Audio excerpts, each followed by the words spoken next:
نعم، وعليكم السلام ورحمة الله وبركاته. الحمد لله والصلاة والسلام على رسول الله. ما بعد swali haya, kwanza kabisa, je, mwanamume wa Kiislamu anaruhusiwa kumuoa mwanamke ambaye si Muislamu? Kwa ufupi ni kwamba mwanamume wa Kiislamu anaruhusiwa kumuoa mwanamke ambaye si Muislamu katika ahlul kitab, Wayahudi na Manasara, kama Allah subhanahu wa ta'ala alivyosema kwenye Qur'ani kuruhusu jambo hilo, akasema والمحصنات من الذين أوتوا الكتاب والمحصنات من المؤمنات والمحصنات من الذين أوتوا الكتاب من قبلكم. Alipokuwa akitaja watu ambao wanaruhusiwa kuolewa, akasema na wale wanawake waumini wenye kujihifadhi katika waumini na wale wenye kujihifadhi katika ahlul kitab, Mayahudi na Manasara.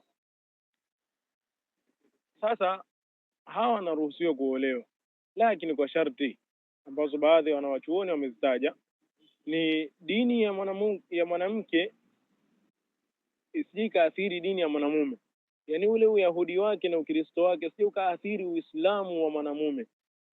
Mwanamume abaki katika misingi yake, na kwa masharti kadhalika mwanamke ayazingatie ni yule ambaye mwanamke anajihifadhi, si mzinifu, anajihifadhi mwili wake kwa stara ya kisheria, kadhalika si mzinifu. Kwa ufupi, naam. Kadhalika mwanamke naye anaruhusiwa kuolewa na mwanamume ambaye si Muislam? Jawabu, haifai kabisa mwanamke wa Kiislamu kuolewa na mwanamume ambaye si Muislam.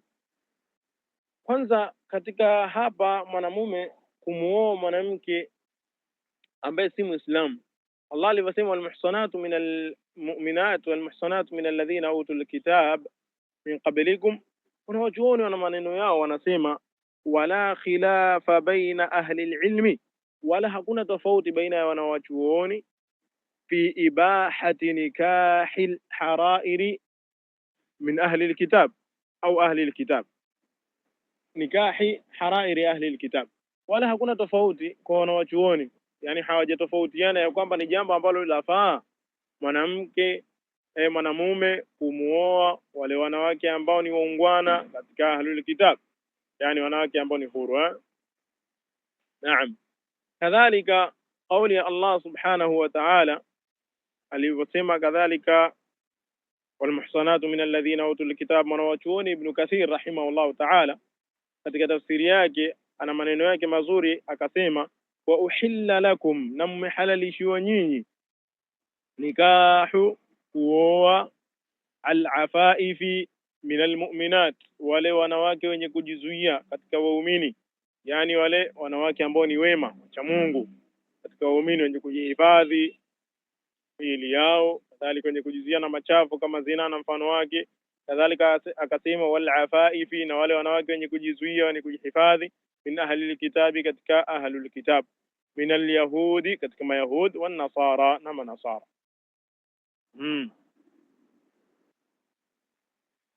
Naam. Kwa hiyo na upande wa pili, mwanamke kuolewa na mwanamke wa Kiislamu kuolewa na mwanamume ambaye si Muislamu ni haram moja kwa moja. Allah subhanahu wa ta'ala kwenye Qur'an anasema wala tunkihul mushrikat hatta yu'minna, wala haifai wala tunkihul mushrikina,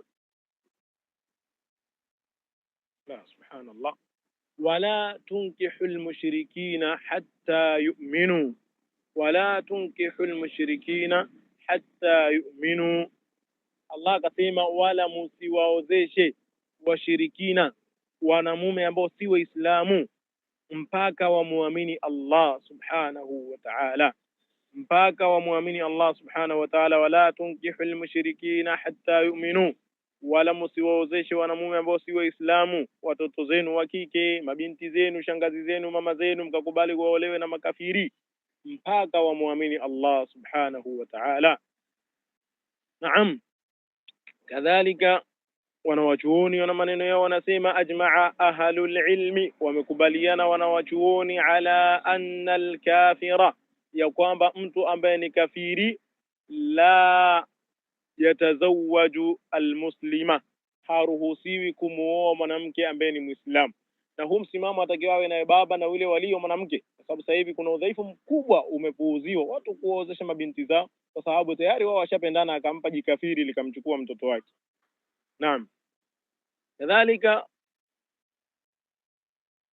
mwanamke wa Kiislamu, katika dalili ambazo zaonesha mwanamke wa Kiislamu haruhusiwi kuolewa na mwanamume ambaye ni kafiri, ni kauli ya mwanawachuoni Ibn Hazm rahimahullah ta'ala.